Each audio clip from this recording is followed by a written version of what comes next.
हाँ जी दोस्तों, जैसे कि हम कल बात कर रहे थे कार्तिक मास की। कार्तिक मास में हमने कल 2 त्यौहार पढ़ लिए थे। कौन कौन से? चतुर्थी और अष्टमी। चतुर्थी को आती है हमारी करवा चौथ और अष्टमी को आती है हमारी आहाई अष्टमी। आहाई अष्टमी के दिन संतान की लंबी उम्र के लिए यह व्रत किया जाता है। तो आज हम पढ़ेंगे अष्टमी के अगला त्यौहार। तो कार्तिक मास,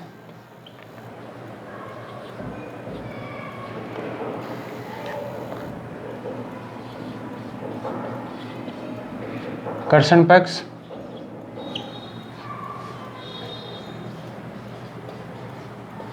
शुक्ल पक्ष। कृष्ण पक्ष में हमने एक तो पढ़ लिया था चतुर्थी, एक पढ़ लिया था हमने अष्टमी। अगला जो त्योहार है इसके दिन करवा चौथ और इसके दिन आहाई अष्टमी। अगला जो त्योहार है वह है त्रयोदशी। कौन सा त्योहार आता है त्रयोदशी के दिन? धनतेरस। कौन सा त्योहार आता है? धनतेरस। ऋषि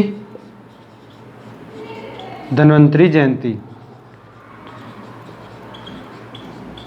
ऋषि धन्वंतरी जयंती। अगला जो त्योहार है वो कौन सा त्योहार है? चतुर्दशी।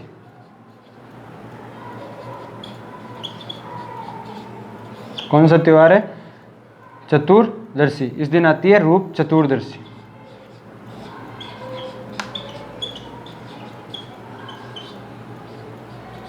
रूप चतुर्दशी। और जो अगला जो त्योहार है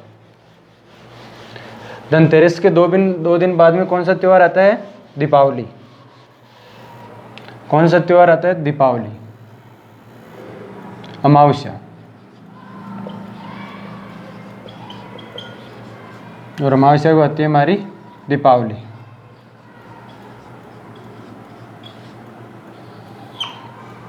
इस दिन भगवान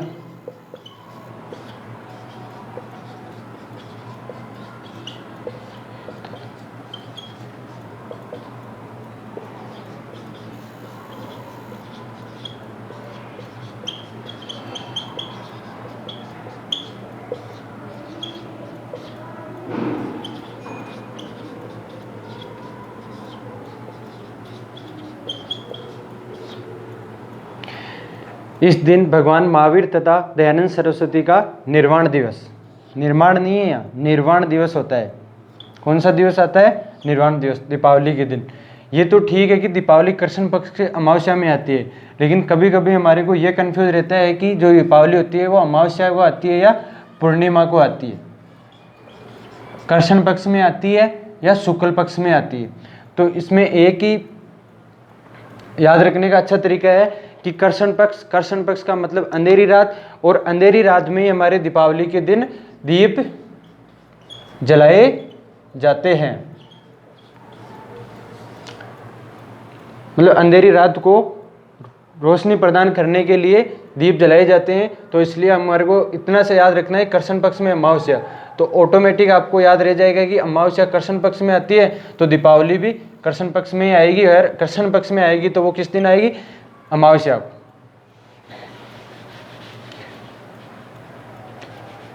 ये हमारे कृष्ण पक्ष समाप्त हो चुका है कार्तिक मास का।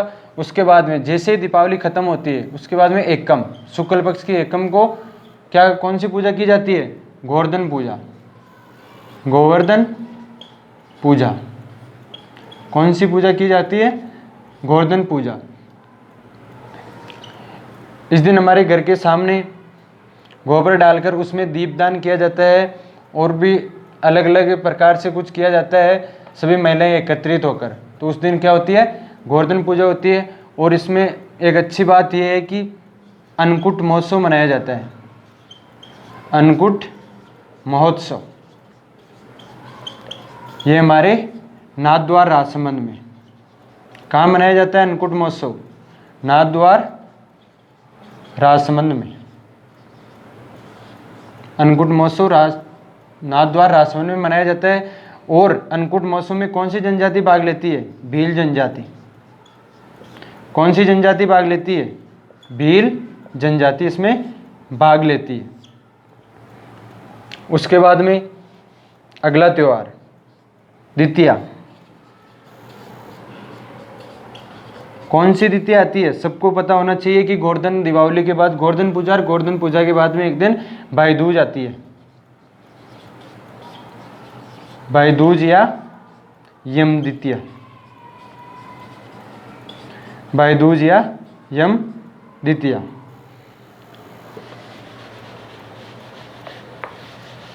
अगला त्योहार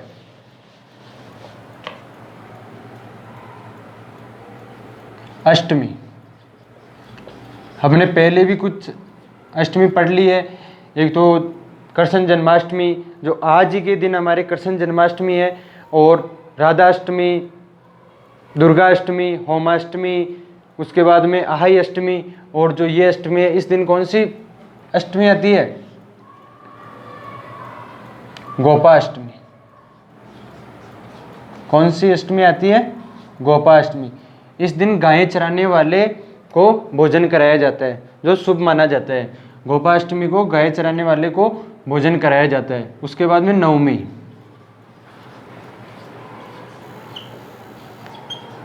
आंवला या अक्षय नवमी। आंवला या अक्षय नवमी मनाई जाती है। शुक्ल पक्ष के नवमी को आंवला नवमी या अक्षय नवमी मनाई जाती है। उसके बाद में एकादशी। एकादशी को हम वैसे बोले गाँवों में तो ग्यारस भी बोला जाता है। कौन सी एकादशी है? देव उठनी एकादशी या प्रबोधनी एकादशी या तुलसी एकादशी। इसको अलग अलग नामों से जाना जाता है।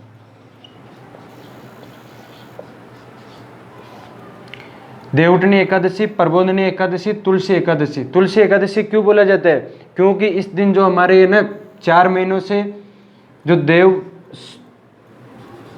सो रहे होते हैं, तो वो कार्तिक मास के शुक्ल पक्ष की एकादशी को उड़ते हैं, और इस दिन से हमारी शादी प्रोग्राम वापस स्टार्ट हो जाते हैं। तो शादी से पहले हमने ये भी बोला जाता है कि सबसे पहले तुलसी की शादी की जाना चाहिए, तुलसी का ब्याह करना चाहिए। तो तुलसी का विवाह करते हैं, इसलिए इसे तुलसी एकादशी भी बोला जाता है। और जो देवउठनी जो प्रक्रिया है कि देव सो जाते हैं, देव उठ जाते हैं, जो 4 महीने का प्रोसेस होता है, ये मैं आपको अलग से क्लास लेके 10-15 मिनट की क्लास रहेगी, तो ये पूरी आपको प्रक्रिया में समझा दूंगा कि क्या कारण है देव सोने के और देव उठने के।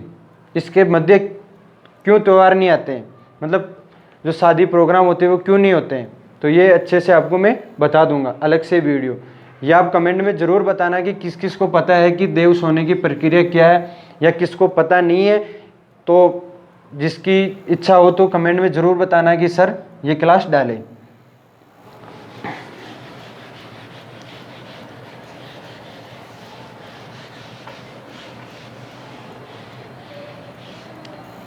जो अगला त्यौहार है वो हमारी पूर्णिमा। और इस पूर्णिमा को क्या बोला जाता है? सत्यनारायण पूर्णिमा। कौन सी पूर्णिमा बोले जाते हैं? सत्यनारायण पूर्णिमा। ये इंपॉर्टेंट है। क्यों इंपॉर्टेंट है? क्योंकि इस दिन जो हमारे 4 मेले लगते हैं। कितने मेले? 4, और चारों इंपॉर्टेंट मेले। पहला मेला पुष्कर। पुष्कर मेला कहाँ पड़ता है? पुष्कर मेला अजमेर। कहाँ लगता है पुष्कर मेला? अजमेर में। दूसरा मेला कोलायत।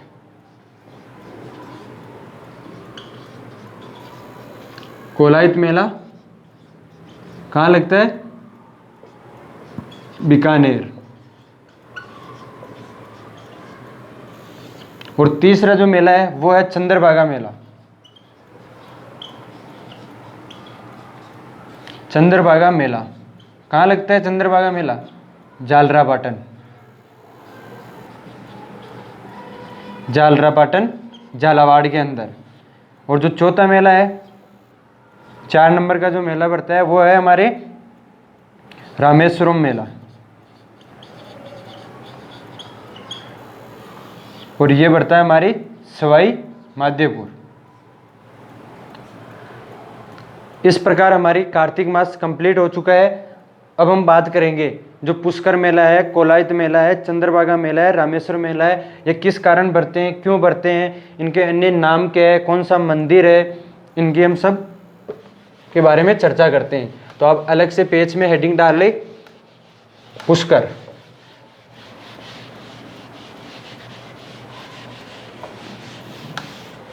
न्यू पेज में हेडिंग डाल ले 1 नंबर लगा के पुष्कर। पुष्कर के जो अन्य नाम होते हैं वो किस किस नाम से जाना जाता है? पुष्कर, तीर्थराज, कोकण तीर्थ,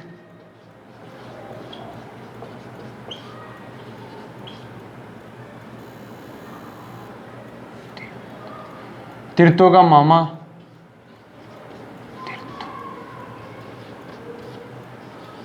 तीर्थों का मामा।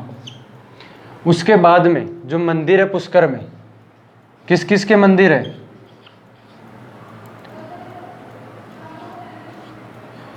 पहला मंदिर ब्रह्मा मंदिर, ब्रह्मा मंदिर, सावित्री मंदिर, गायत्री मंदिर,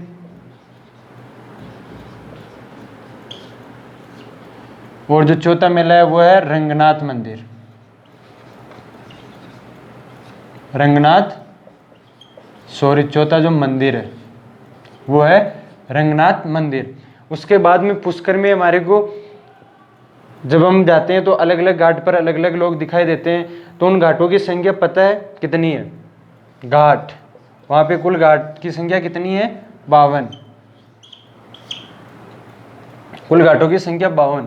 अब हमने ये तो पढ़ लिया कि तीर्थों का मामा पुष्कर को कहा जाता है, लेकिन तीर्थों का भांजा किसे कहा जाता है? तीर्थों का भांजा, तीर्थों का भांजा कहा जाता है मचकुंड। मचकुंड कहाँ पड़ता है? मचकुंड धौलपुर के अंदर। अब इस मचकुंड का जो मेला लगता है वो कब लगता है? भाद्रपद के शुक्ल पक्ष की, भाद्रपद शुक्ल षष्ठी को, जो भाद्रपद महीना आता है उसके शुक्ल पक्ष आता है, उसमें जो षष्ठी आती है उसको मचकुंड का मेला लगता है। और ये किसके कारण लगता है? तो एक चीज आप नोट कीजिए, शेर सवार गुरुद्वार।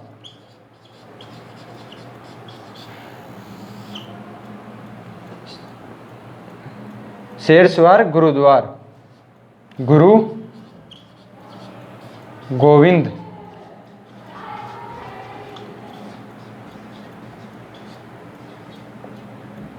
गुरु गोविंद सिंह के सम्मान में यह मेला लगता है। कौन सा मेला? मचकुंड मेला।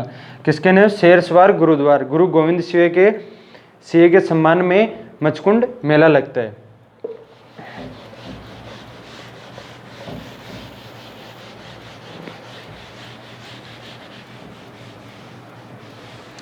अब तीर्थों का भांजा हो गया, तीर्थों का मामा हो गया, तो तीर्थों की नानी, तीर्थों की नानी किसे कहा जाता है? देवनानी। देवनानी कहाँ पड़ता है? सांबर। और सांबर कौन सी जिले में आते हैं? नागौर मत कर देना, सांबर नागौर। सांबर हमारे जयपुर में पड़ता है, जयपुर, इसको बोला जाता है जयपुर। कौन से जिले में आती है? सांबर, जयपुर। देवनानी, तीर्थों की नानी, देवनानी, सांबर, जयपुर। ये हमारे पुष्कर कंप्लीट हो गया। पुष्कर कंप्लीट हो गया, तीर्थों की नानी, तीर्थों का भांजा, तीर्थों का मामा, ये याद रखने की बातें हैं। अब इसके बाद में अगला जो सेकंड जो मेला था वो था कोलायत मेला। तो किस कारण बढ़ता है कोलायत मेला? हेडिंग डाले 2 नंबर, कोलायत।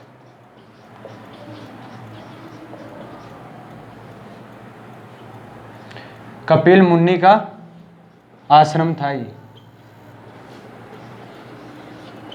कपिल मुनि का आश्रम, कपिल मुनि का आश्रम था। कपिल मुनि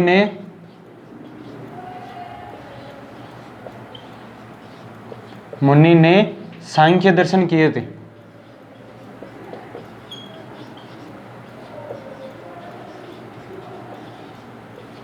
सांख्य दर्शन किए थे। ये हो गया हमारा कोलायत। कोलायत मेला क्यों लगता है? क्योंकि वहाँ कपिल मुनि का आश्रम था और कपिल मुनि ने क्या किया है? सांख्य दर्शन। कपिल मुनि ने सांख्य दर्शन किए थे। तीसरा नंबर का मेला था जो था चंद्रभागा।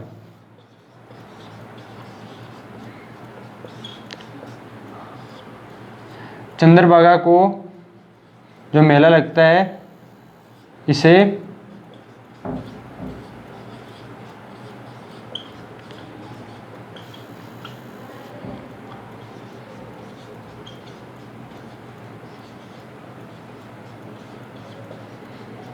हाड़ौती का सुरंगा मेला कहा जाता है। और यहाँ पे जो मावली नस्ल की पशु होती है,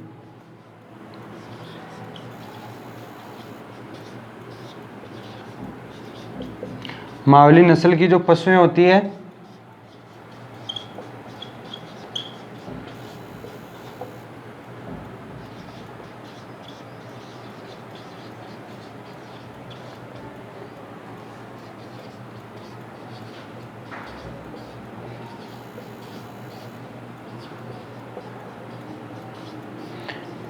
मावली नस्ल की पशुओं की खरीद बिक्री की जाती है। और जो हमारे 4 नंबर जो मेला है वो है रामेश्वरम मेला।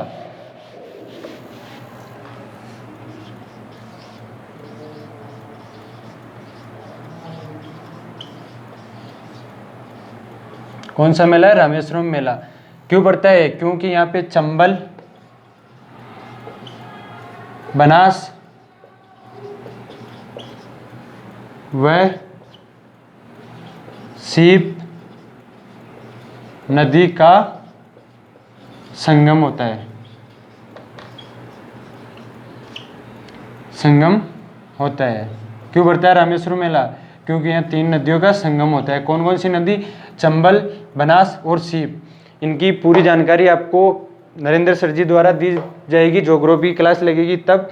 ये एक जल वाला पोर्शन है जिसमें नदियाँ, परियोजना, झीलें, बांध, कुएं, बावड़ियाँ सब कुछ पढ़ाया जाएगा। तो ये कहाँ से निकलती है, कहाँ इसका उद्गम होता है, ये सब कुछ नरेंद्र सर द्वारा पढ़ाया जाएगा। अभी तो आप इतना याद रखना कि रामेश्वर मेला क्यों लगता है। चंबल, बनास और सीप नदी का जो संगम होता है वो रामेश्वरम सवाई माधोपुर में, सवाई माधोपुर में होता है। ओके दोस्तों, थैंक यू। आज के लिए इतना ही काफ़ी है। कार्तिक मास हमारा कंप्लीट हुआ और इसमें जो 4 मेले हैं वो बहुत इंपॉर्टेंट है। उनको क्या कहते हैं, क्यों बढ़ता है, इसका दूसरा नाम क्या है, तीर्थों का मामा, तीर्थों की नानी, तीर्थों का भांजा, आपको सब अच्छे से याद कर लेना है।